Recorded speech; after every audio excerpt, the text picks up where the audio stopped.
Hi everyone, welcome to the weekly politics show. I'm Councillor Puru Miah with co-host Councillor Andrew Wood. So in this section, it's a live story about the controversial planning development in Asda. It got voted through by the planning committee, but obviously it's caused a whole series of questions. So Andrew and I are going to discuss this, and following from that, we're going to discuss the issues of public affairs consultants and councils and lobbying. Do we have the right checks and balances? And following on from that is going to be, do we need a different means of governance? Because most of the development is concentrating in two parts of the borough: the city fringe, which is West Weavers, Spitalfields, and Whitechapel, and the other part is concentrated around the Isle of Dogs area. And do we need different type of governance in mitigating the level of development in the area? And then after that, we're going to go with the, I know everyone is waiting for, is the results from Andrew's survey on Liveable Street. So we're going to go into a short break. After the break, we're going to go straight into the controversial planning decision with regards to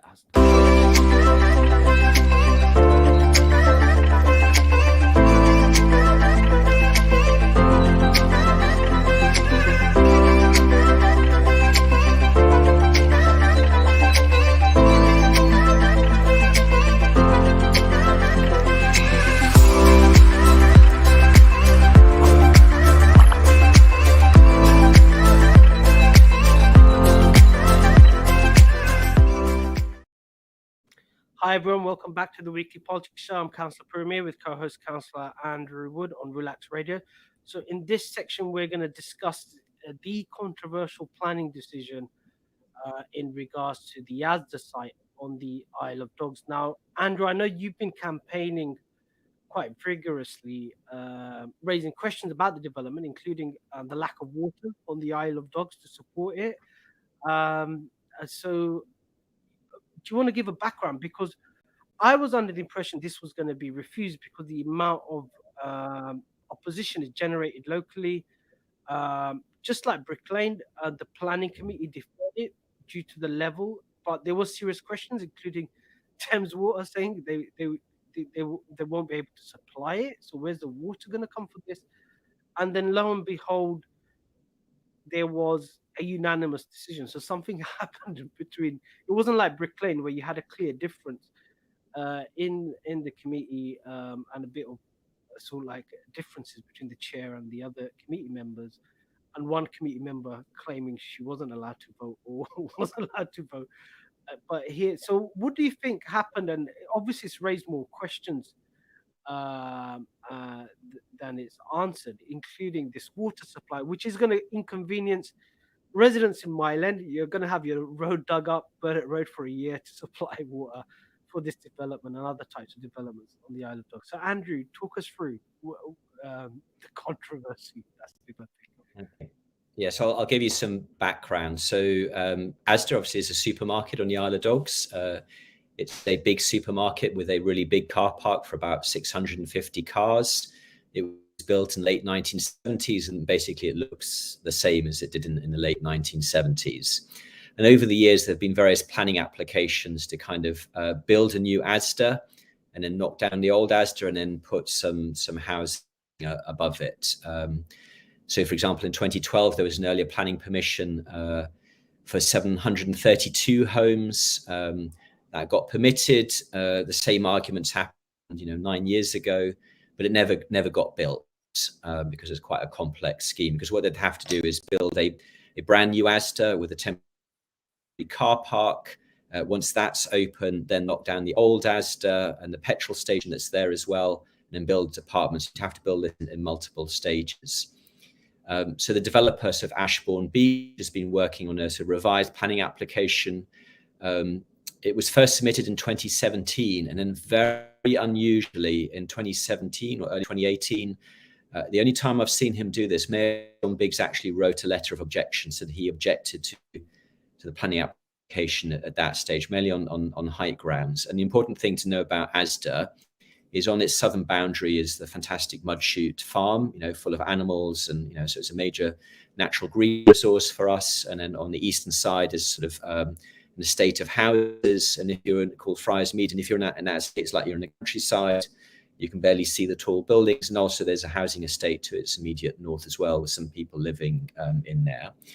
So anyway, the mayors have said, I don't like this. So they went back to the drawing board, and the final scheme they came up with was, as I said, build a new Asda, knock down the old one, put a car park underground for about 350 car parking spaces, a new primary school, a new bus depot, because it's also a bus depot as well, a new ideas store. So the Canary Wharf Ideas Store would move into bigger facilities in theory, and to pay for all of this stuff, 2,000 homes above it, up to 32 stories in height. So going from an empty car park with a supermarket to lots and lots of towers is quite a big and radical change. And it's quite far south on the Isle of Dogs. So the transport connections, I mean, it's next to a DLR station, but other than that, the transport is not fantastic. And they submitted the planning application in 2019. So this is another planning application that's been going through the system a long time. And it's attracted lots of opposition because so many people are impacted it. Last night, I also had the North Quay planning application by Canary Wharf Group, but that kind of almost slipped unnoticed in its slipstream. But anyway, so what happened was in June, we had the first committee meeting, and it took almost 4 hours. It was a bit chaotic, but in the end, they ran out of time to make a decision.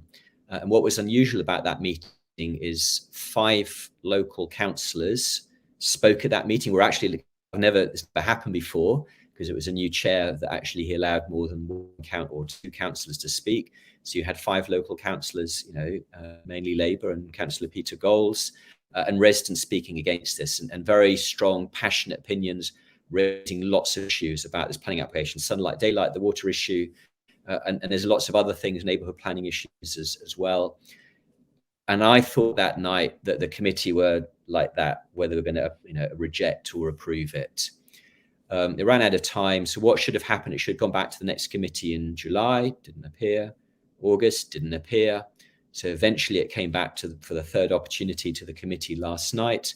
Residents asked to speak, were not allowed to speak, which I think was a mistake, because there was a lot of new information, and actually there was a change in the affordable housing. And normally the rule is if there are changes in the application, then people are allowed to speak. They weren't allowed to speak. And it's very clear. The director of planning was in the room, which is unusual, watching everything. It was very clear that planning officers just wanted to get this through.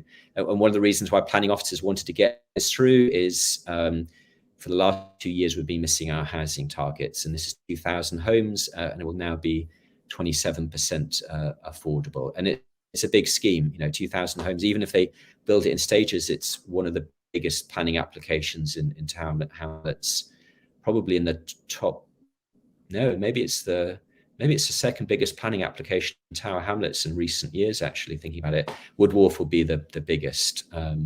So yes, it's a really big planning application, and it was closely watched. And there was lots of interesting stuff that happened in the meeting last night as well.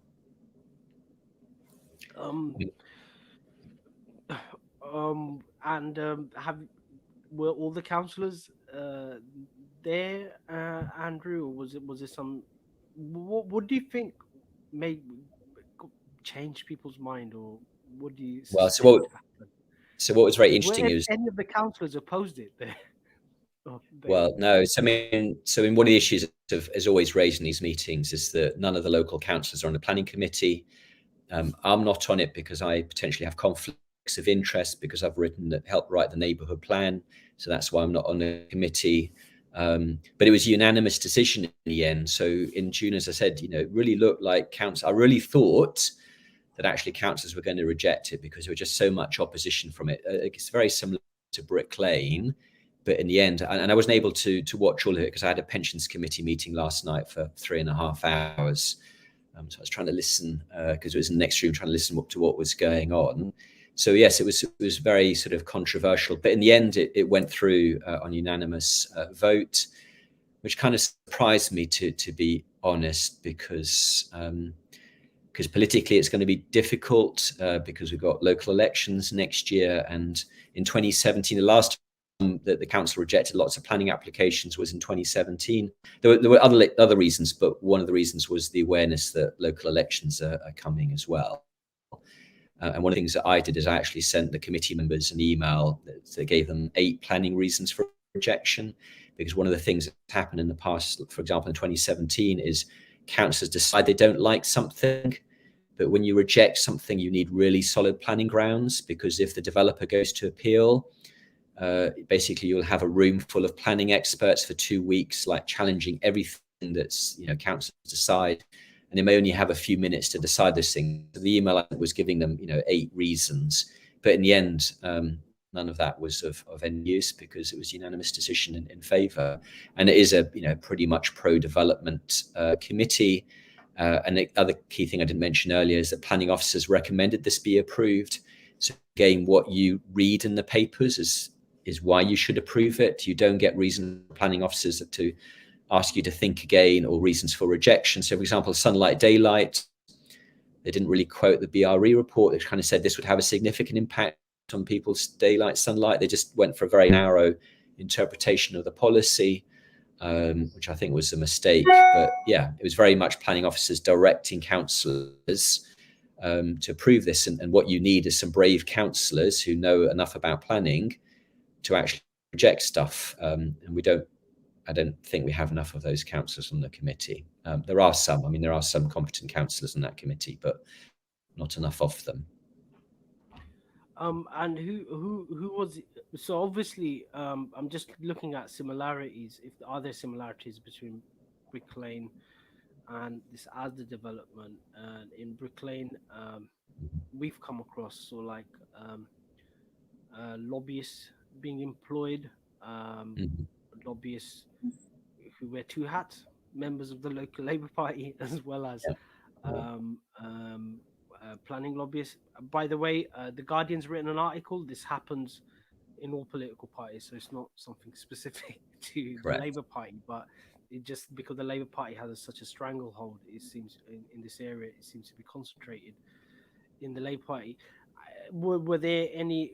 Did residents come across any of those issues of planning lobbyists active on the ground or trying to swing things? Yeah. So this is an issue that came up last night, because at the beginning of any meeting, councillors are asked to declare any interests they have in the meeting. And what was very unusual about last night, because I watched lots of planning committee meetings, is they went into a lot more detail about their links to the application than normal. So clearly, somebody told them to be really careful about this one. And the reason why I think that happened is on the 30th of August, there was a fun fair on the Asda car park site. It was organised by the developer Ashbourne Beach. So in public domain is a leaflet advertising this event. Asda is on it as well. Asda are not the main developer of this site, by the way, but they are clearly will have had to give their permission for this to happen, because obviously it's a big impact to their business. So there was this fun fair on the 30th of August between the first committee meeting and the second committee meeting. And apparently at this meeting, councillors, from what they were saying last night, had been asked to nominate 60, I think, local heroes who were given some kind of certificate. So some councillors on the committee had recommended people in their ward or people they knew for some of these awards that were given out at this fun fair on the 30th of August. And it's very unusual for planning committee members to have any involvement, because the advice to councillors on the planning committee is you stay away from any developer, and you should only talk to them if you've got a planning officer present. You just don't have your own conversations.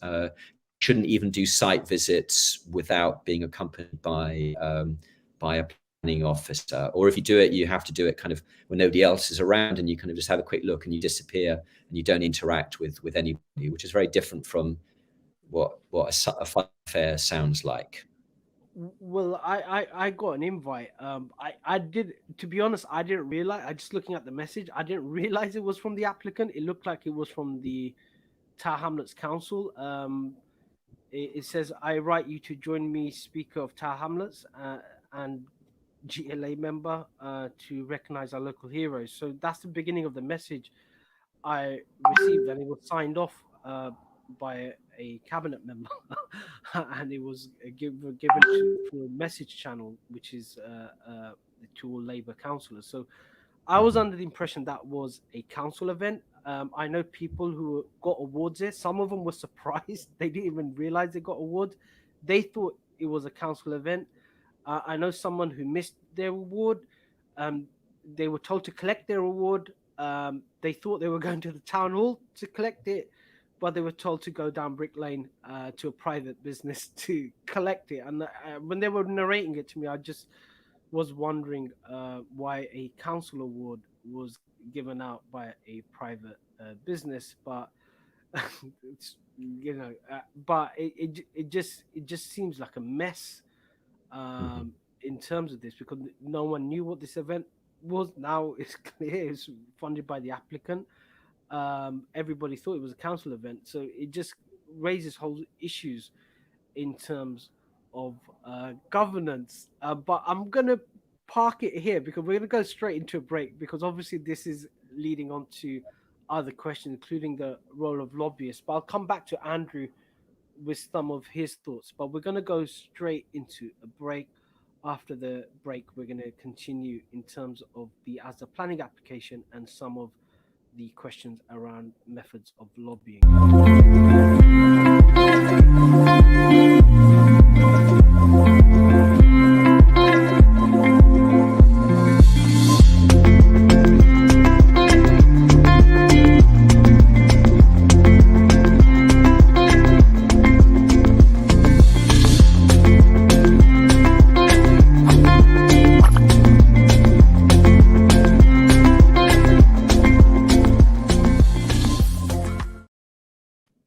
Hi everyone, welcome back to the weekly politics show. I'm Councillor Puru Miah with co-host Councillor Andrew Wood on Relax Radio. So before we were on the break, we were talking about this lobbying event by the applicant, and it wasn't clear that it was a lobbying event by the applicant. It seemed like it was organised by Tower Hamlets Council, which was actually declared at the meeting, which is troubling.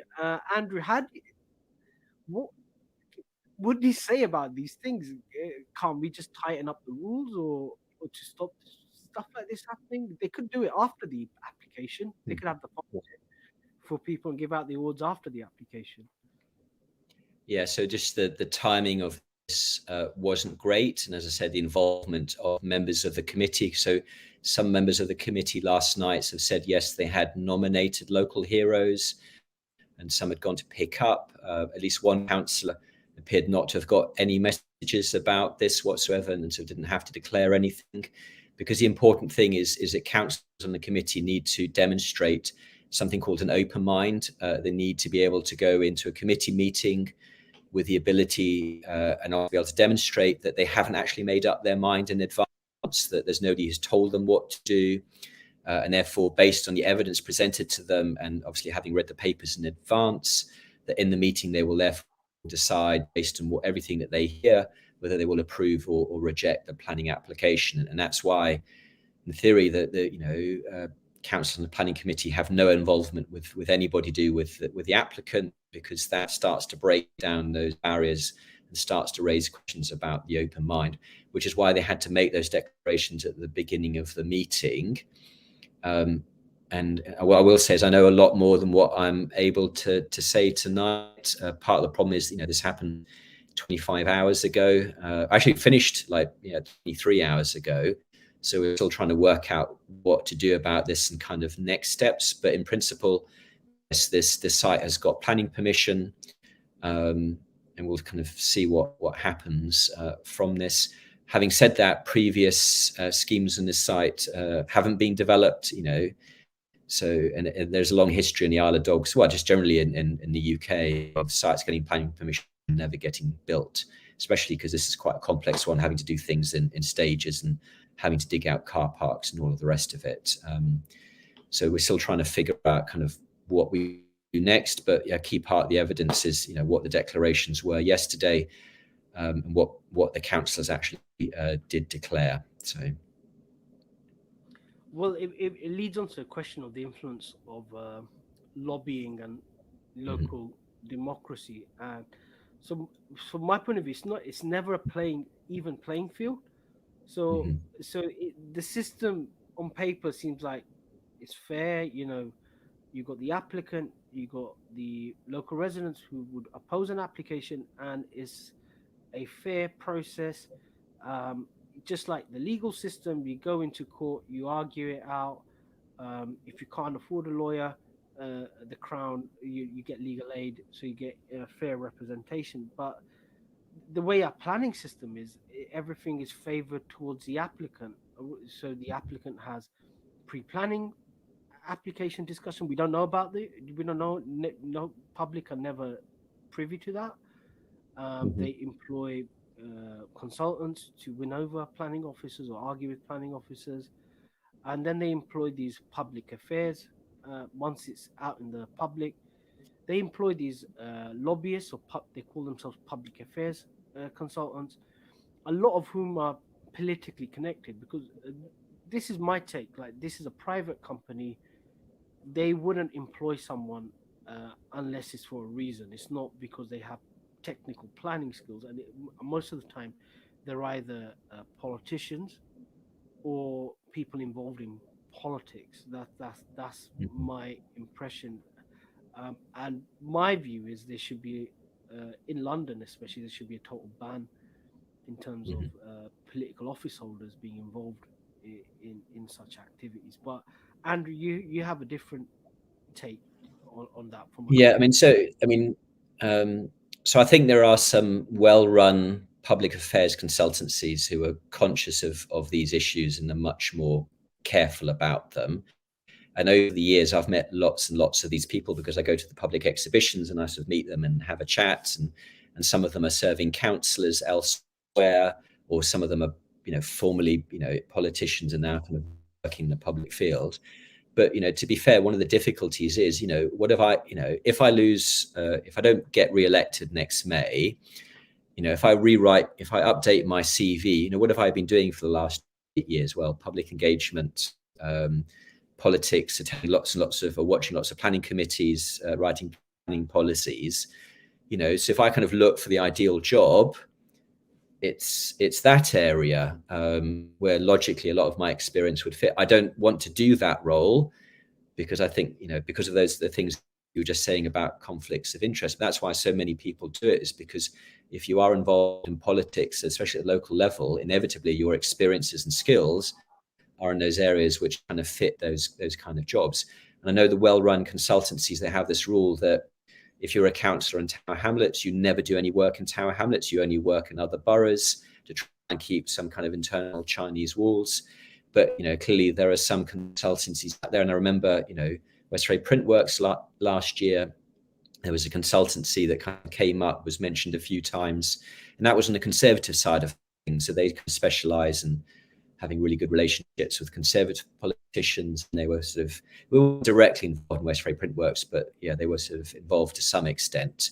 So this is happening on both sides. So in Tower Hamlets, it's Labour people. In Westminster, it would be Conservative people, would be trying to have those relationships. But what I don't know is, what are the conversations behind the scenes? So I go to a public exhibition, everything's in public, members of the public, they can overhear the conversations. I think what I see, it's fine, but what I don't know are the conversations behind the scenes and whether there are direct approaches being made. So I definitely would agree there has to be a lot more regulation of this issue and more transparency. So, for example, because there was a case a few years ago at a place called Alpha Square, now called Consort Place, where a local businessman was trying to, I think the technical term is to big up his connections to some of the Labour councillors, and was suggesting that he had in his pocket, 4 Labour councillors. We don't know what happened with that in the end. I think he was making that up. I don't think he actually had that. But he was clearly somebody local who was trying to use his influence with some of the big developers. In that case, the big developer said, no, don't want to touch you with a barge pole, because some of these developers are also very careful as well. They don't want to get involved in some of this stuff, especially the big players. The risk is more from either smaller players or the people who don't do planning applications, like Richard Desmond at West Ferry Printworks. So that's where I think the risks are much greater. Is there any recommendations for you in terms of tightening up declarations, or how do we tighten things up to mitigate against possible abuses? Have you thought about that, Andrew, especially in terms of Tower Hamlets, because we do attract a lot of inward investment in terms of Yeah. planning and development. So there's a lot of money swashing around. How do we prevent that from, say, having an adverse impact in our political system, for example? No, I remember somebody saying a few years ago there were a couple of years where if you measured planning applications by their sheer size in terms of square meters, there were more planning applications in Tower Hamlets than the whole of the rest of London combined. I don't think that's quite the case anymore, but yes, we're still leading London for planning applications and construction. These are big schemes. As I said, Asda, it's 2,000 homes. I think the total development costs are about £900 million. So there's a lot of money floating around. And I think, so better regulation of the lobbyists, not using local lobbyists, that, if people are involved in the PR industry, they're from outside of Tower Hamlets and don't have those kind of local connections, I think would be one way of doing things. Some kind of register of interests. And I think, councillors need to be really careful. And in the past, in previous years, I have seen one or two councillors not being careful enough on some of these issues, and then they get their fingers burnt. So also, it's also up on us as politicians also to take a lead on some of these things and being ultra cautious about some of this stuff. Which is why there's certain things I wouldn't do. And one of the things is, I think I have said this in public before, but like years ago, there was a planning. So I had a meeting with a former councillor for my area, and we were talking about something, and he bought me a hot chocolate, £3.50. I remember it very clearly. He paid for my hot chocolate, and then after that, we then talked about planning issues, and then he got involved in a planning application in my ward, which I was then heavily involved in. So ever since then, I've been worried, oh no, he paid for my hot chocolate. I only have to declare under £25, so I had no need to declare that. But ever since then, I do not let anybody, I think one exception, one resident, and we kind of take it in turns to buy each other drinks. But ever since then, I always pay for everything myself. I don't let, or else if I'm forced into a situation like at a Conservative party conference, which I don't go to anymore. I went to a dinner at Canary Wharf Group. What I then do is I make a charitable donation to Mudshoot Farm for the value equivalent to the food that I ate at dinner. So there are no issues in terms of that. So so that's what we have to do.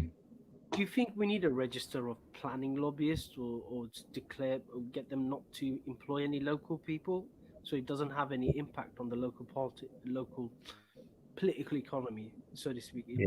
Is No, that I think something that we can recommend as a council? Yeah, I think we need some guidance on this, because just thinking about it in terms of Tower Hamlets, I'm not aware of any guidance. Any guidance is about how you do the public consultation side of it, and some developers are very good at that kind of stuff and very professional at the public consultation and engagement and putting letters out and all the rest of it.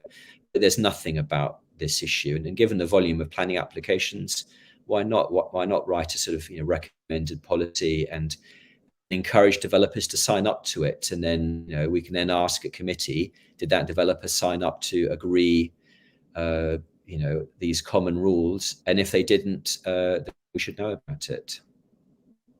I think that's something to develop, but it also brings in structural issues as well, which we're coming up to a breakdown. But what I want to discuss in the next section is, time and time again, we're having these massive planning applications, mainly concentrated in two parts of the borough. One is where you are, Andrew, on the Isle of Dogs. The other, which I'm involved in as a sort of like secretary of the local Labour Party, the City Fringe, which includes Whitechapel, Weavers, and Spitalfields, and they both seem to be generating headlines in Tower Hamlets Council for the wrong reasons. And do we need to have some kind of structural look at it? So we're gonna go straight into a break. After the break, we're gonna go into look into that question.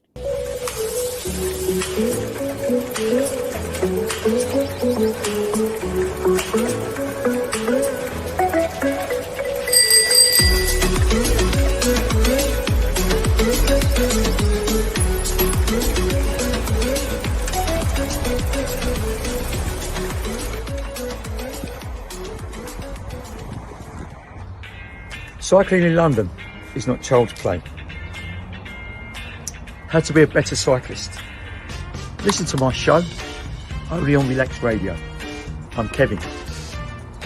Join me every Thursday, 5 p.m. Look forward to seeing you.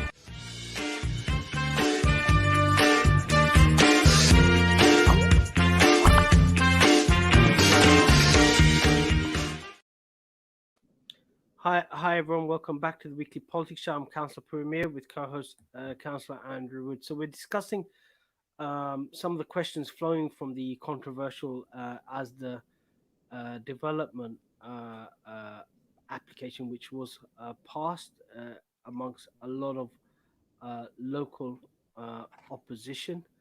And some of the lessons from that. And Andrew, I just want to pick up on your point. It's one of the largest planning applications in terms of Tower Hamlets after Wood Wharf, which are both concentrated on the Isle of Dogs. And I just want to pick up one of the social media comments by one of the campaigners against the planning application.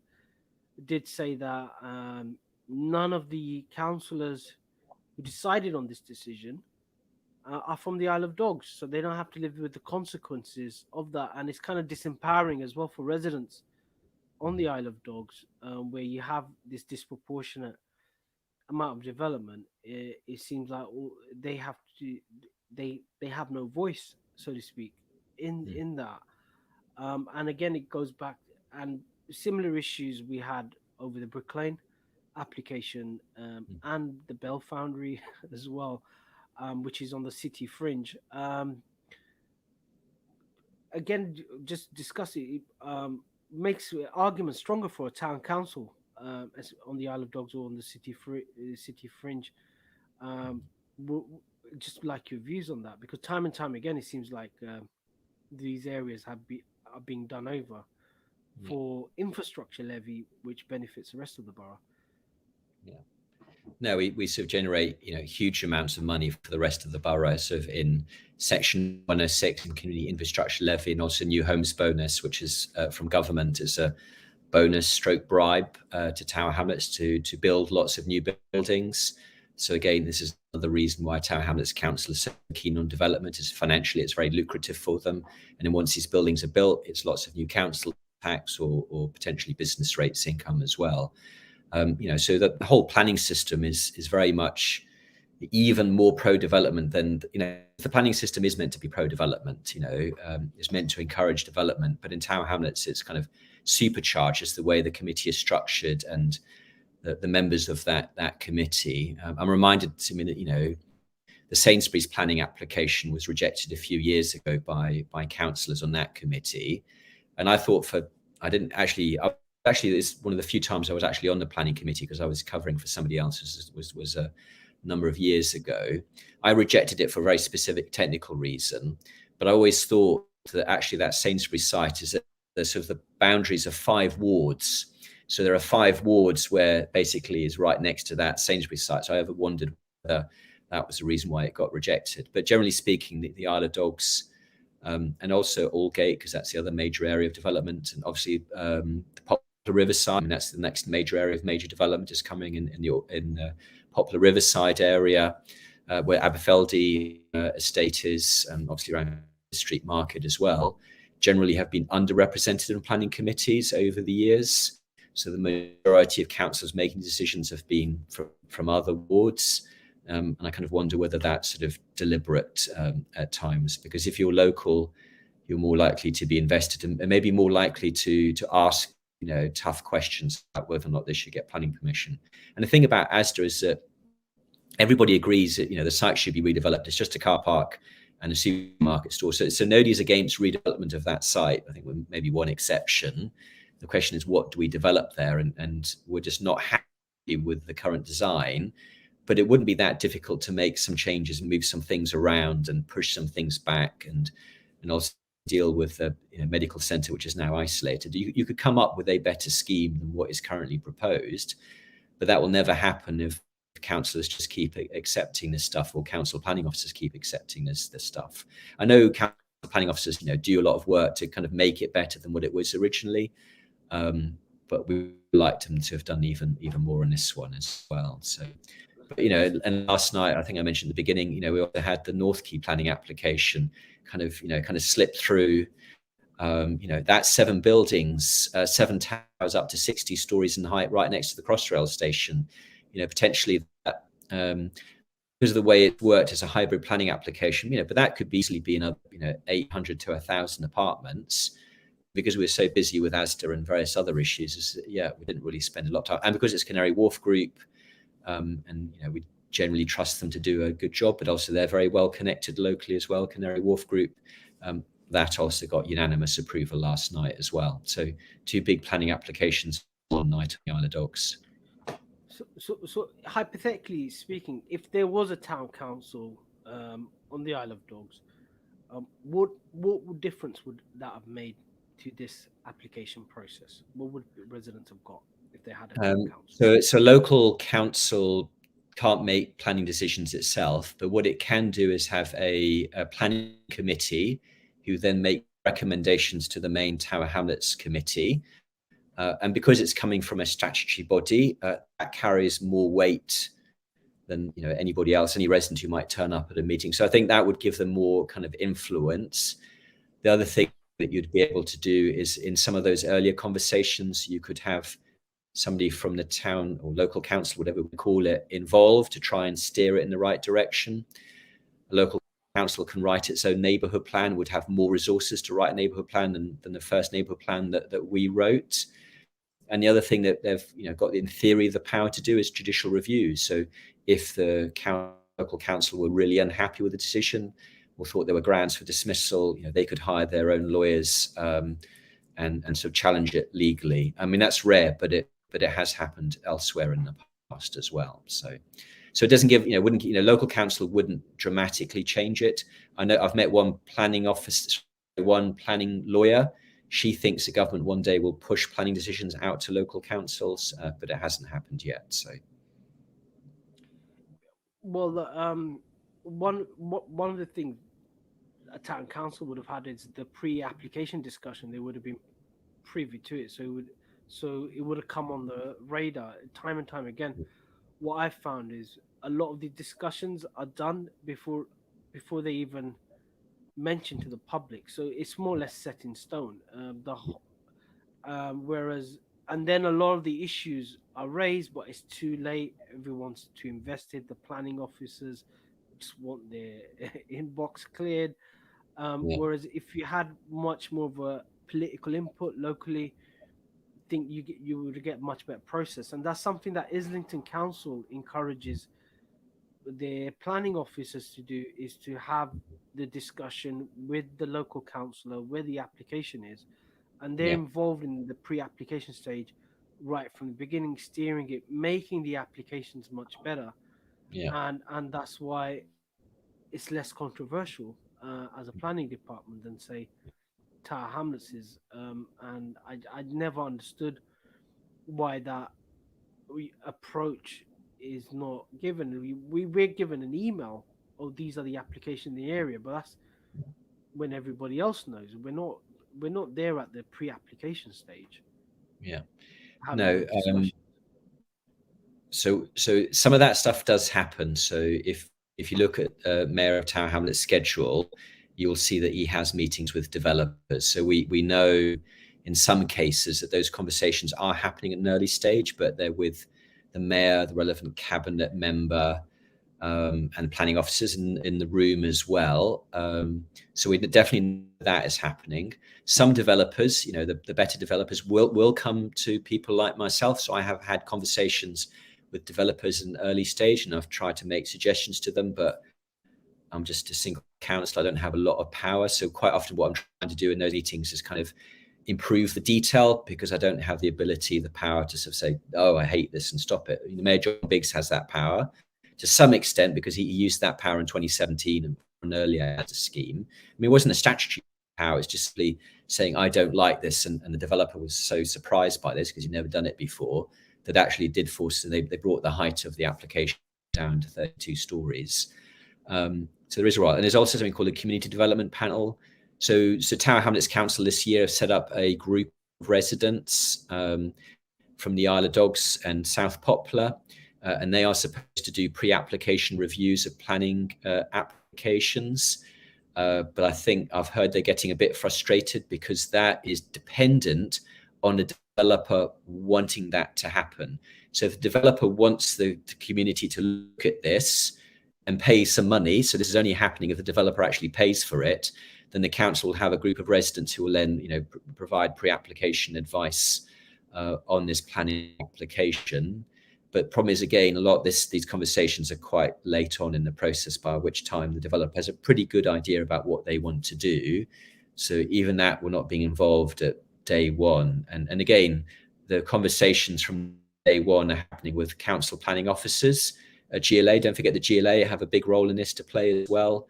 So it's quite often developers will have meetings with Tower Hamlets Council and GLA planning team, and then people at GLA at a more senior level are involved, and then obviously the Mayor of John Biggs sometimes is involved as well in the bigger planning applications. So, but none of this is very transparent. We don't know what is said in those meetings, or even we only find out in retrospect, because the Mayor at least is very good at kind of putting on his schedule of what he's done in the past, that he's had meetings with developers. And then sometimes you then pick up in the planning application, they'll talk about their engagement process. So they'll say they met Councillor Wood on this date, and they met the Mayor on this date, and there were various cabinet members as well. But again, you only find that out sort of much later in the process. I had a sort of off the record discussion with one of the planning officers, just explaining to him why is there such a disconnect between the planning department and the politics on the ground. And he kind of looked baffled at me. He goes, yeah, we do have discussions with councillors. And I go, who? And he goes, oh, the chair of the committees. I go, well, that's not exactly. But they did mention that about 40% of their time is in discussions with you, Andrew, with the applications on the Isle of Dogs. So you're the only person, apart from the chair of the planning committee, who proactively engaging with the planning officers. But it just seems like we need to have a different approach, because again and again and again, if I was the mayor, I'm having these problems. It's not getting popular by the day with these issues. How do you structurally deal with these? And I think one of the things would be to have chuck in the local councillors, get them to do something, force them into discussion, have these meetings with the applicant and the planning officer and the local councillor there. He could go back and do their own research and feed into the process some insight that wouldn't be picked up by the developer or the planning officers. It just seems it's a resource. Local councillors are a resource.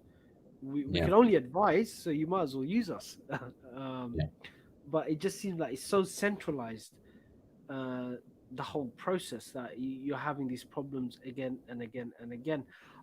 Andrew, are you minded to ask for this application to be called in by the GLA to get it better improved, or what's your? I'm still trying to work out what to do and sort of thinking through all of the ramifications. Logically, yes. So for a normal planning application, what you would do is you'd ask the Mayor of London to intervene, and he has done in the past. You could also ask the Secretary of State, now Michael Gove, to intervene as well. So, for example, the Whitechapel Bell Foundry the ministry decided to get involved even without anybody. No, were they asked? I can't remember. I think they were asked as well to intervene, and they did. We're still trying to work out kind of what to do. There is a 6-week window normally for these things. So if you don't do anything within 6 weeks, then it's all done, because that gives confidence to the developer as to what they want to do. My suspicion is that this actually won't, even if we don't do anything, I don't think it's going to get built. So the problem is we might be talking about the latest Asda planning application, 10 years from now. But but it is a site that we want to see developed. We're not against it being developed at all locally. So, well, here's a suggestion. Let's put some temporary housing on there, prefabs, Yeah, Andrew. To deal with the housing shortage at least. If for some idea until people figure out what they want to do with the site permanently. But we're gonna go into a break.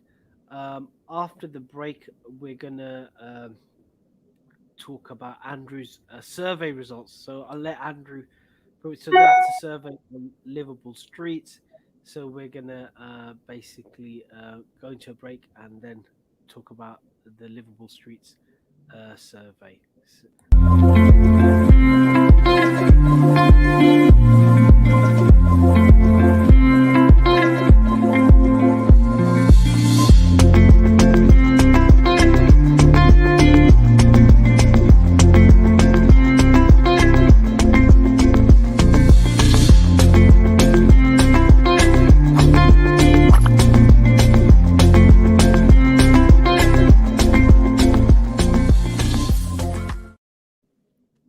Hi everyone, welcome back to the Weekly Politics Show. I'm Councillor Puru Miah with co-host Councillor Andrew Rood. So in this section, Andrew is going to go through his survey results. So this time last week, Andrew talked about the survey he was doing to get an idea of people's views about livable streets, following on from,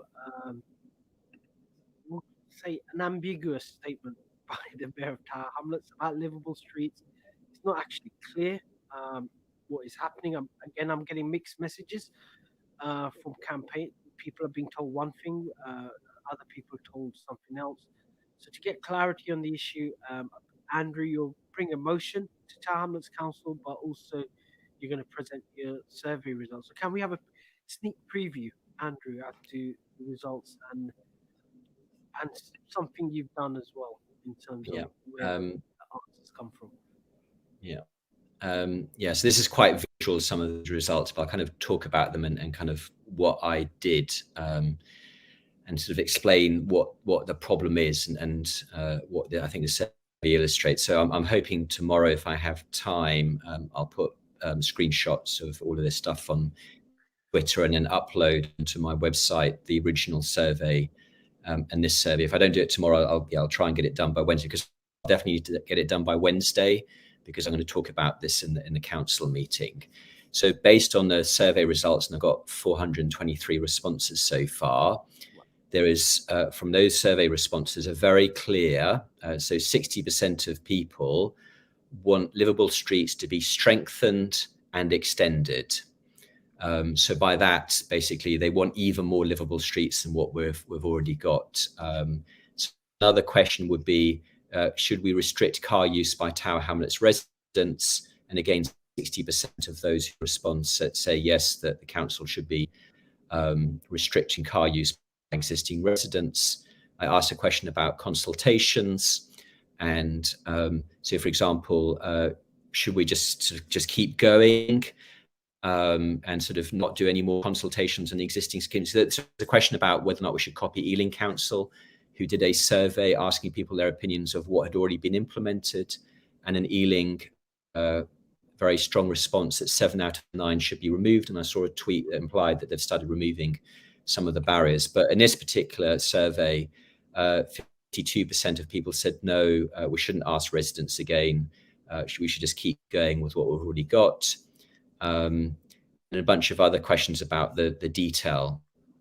But the key thing about this is, and this is one of the main things I also changed the second survey, was I've got the ability to collect responses from different social media tools.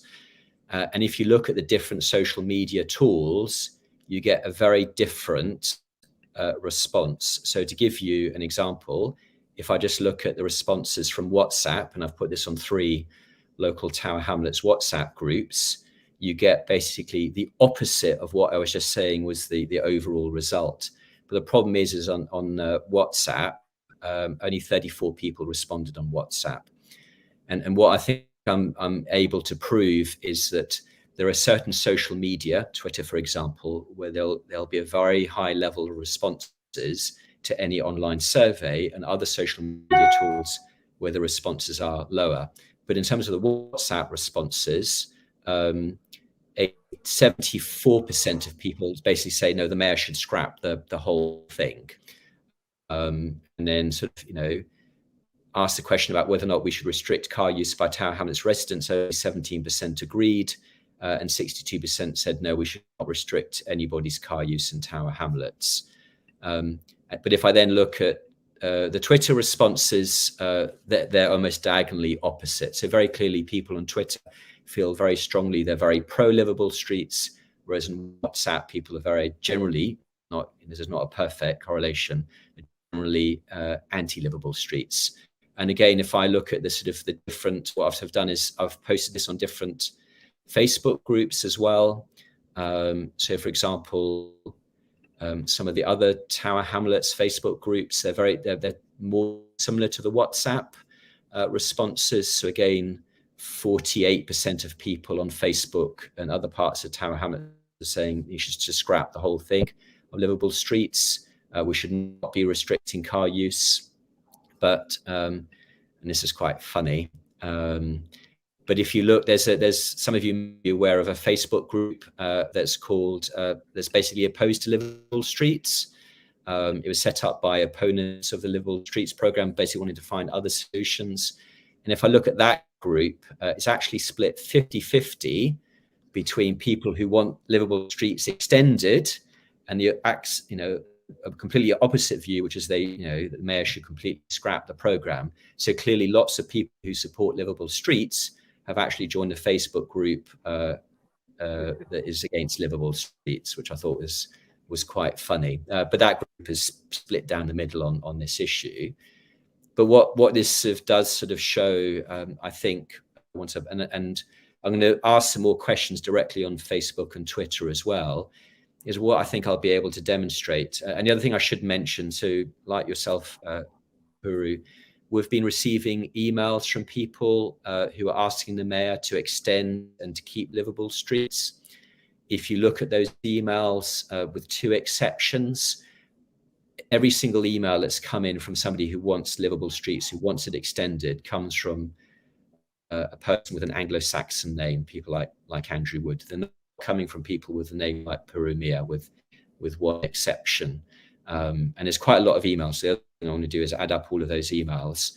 So it's very clear that within the community, there is this division between a group of very passionate people who clearly want livable streets, want more of it, and another part of the community who are sort of less engaged with the process because the response rates, as I said, are lower from those parts of the community who are anti-livable streets. And I think this is why we had the results in Weaver's ward, is actually when people came out to vote, you got a much more representative sample than what you see in terms of online responses to surveys. So I think one of the key lessons for this, and it's in the motion, and motion is available online, is we should not overly rely on online surveys because they're clearly attracting a part of the community and they're not representative of the whole community.